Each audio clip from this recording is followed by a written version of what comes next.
That's credibility for the record. Um, One of the things we know about Peter Sinfield and Roger Waters and Robert Fripp is that they're very cold blooded.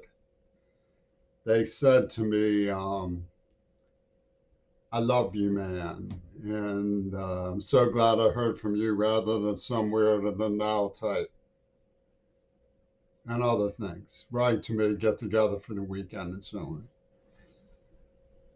And saying we don't want to be involved in a personal correspondence. Meanwhile, they were licky chops uh, contracting for attack prostitution targeting a head injury so that Robert Fripp could justify helping John Schulman rip off the museums in Pittsburgh.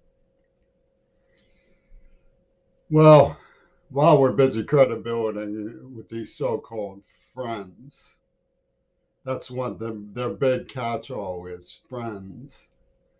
You know, they race a van around the school bus. Could have killed children because they're friends.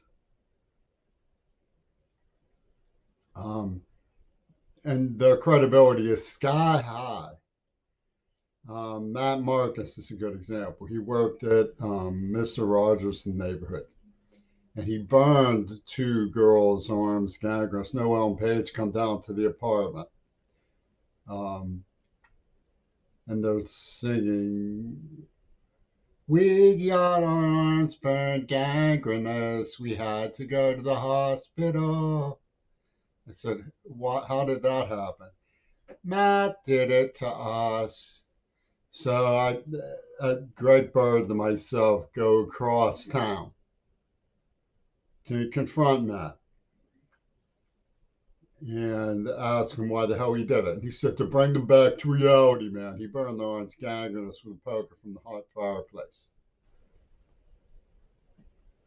So we get Matt Marcus and Paul McCartney braying that they're going to help a hatter named Will Zell, who was talking about his scheme to transform the human race by injecting the blood that the Poconos Cafe he took me to in art school back in 81, I guess it was. Winter, spring of 81. And then he runs this, he's extolling Joseph Goebbels. He runs this AIDS entrapment, Venus flytrap, licky chops porno salon in Mount Desert Island, hazing for what Peter Gabriel calls an experience park. And they burned down a $10 million laboratory, immunogenics laboratory. It got experience parked. I end up with Parkinson's. I got experience parked.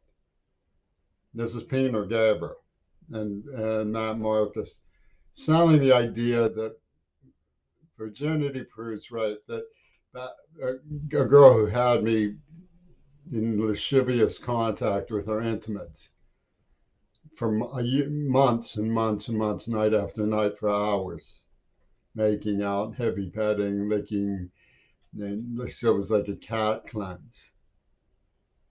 But she never satisfied me. She never made love. She was still was a virgin. I'm a threat to her because I said she shouldn't be mocking me. And to make this brainstorm of McCartney and Peter Gabriel's fashionable, they pinned this story on me that I knew nothing about, saying that I'm John Lennon's jinx. Nobody questions it at all. And this is what media considers credibility. And they used to call themselves the fourth estate. Now, guess what they are? They're the fourth dimension, man. And who's behind it is like Daniel Ellsberg. It's one of the brilliance behind it. You know, they follow my letters to the Kennedys from the post office and murder a couple of them with hush hush voices where they can find the bodies. Murder seriously Kennedy. And so they're not the fourth estate anymore, man. They're the fourth dimension. And what I've done is try to investigate this. But I mean, Credibility comes down to knowing for who to turn to. I have no credibility on that score. I've turned to the police. I turned to the administration of the school. I've turned to my peers. I've turned to the medical authorities. I've turned to the governor.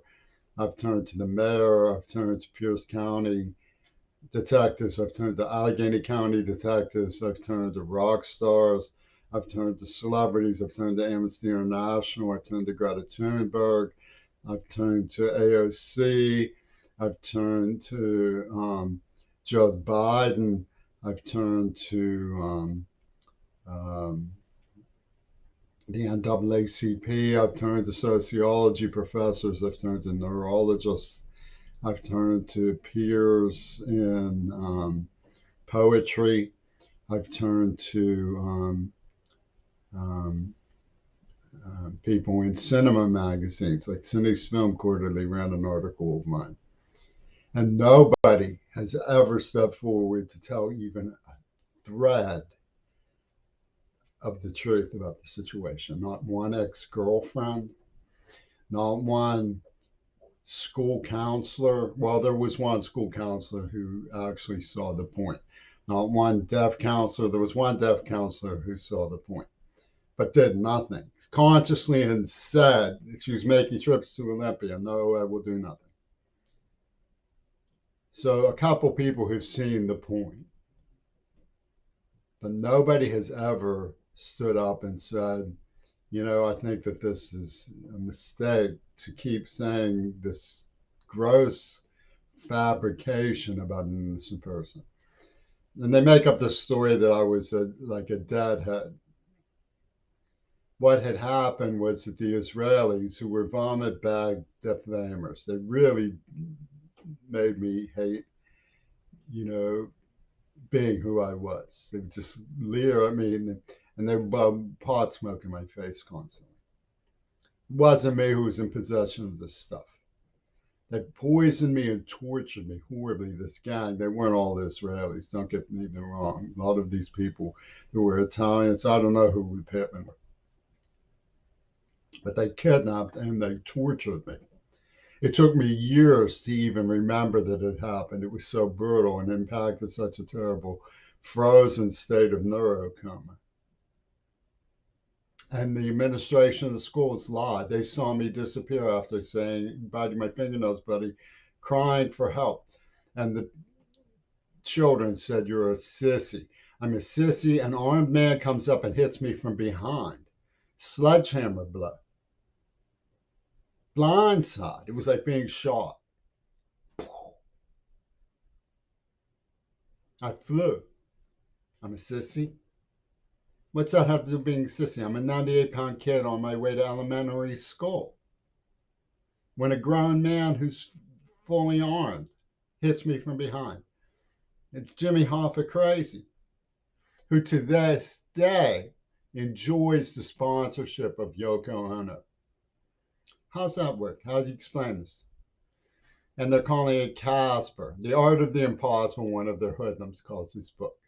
The Art of the Impossible. Just think about that. What is impossible and what is the art about the impossible? When you're the fourth state is suddenly the fourth dimension. And they're going around burning girls' arms, gagging us, and they have credibility, man. The Post Gazette says no, they're the ones who have credibility. And Hakeem Jeffries jumps down, holds peepee.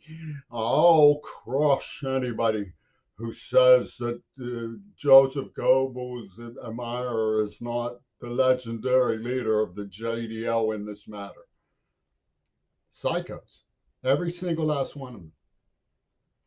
And they kick our grannies off the earth for this shit. It's horrifying. Horrifying and stupid.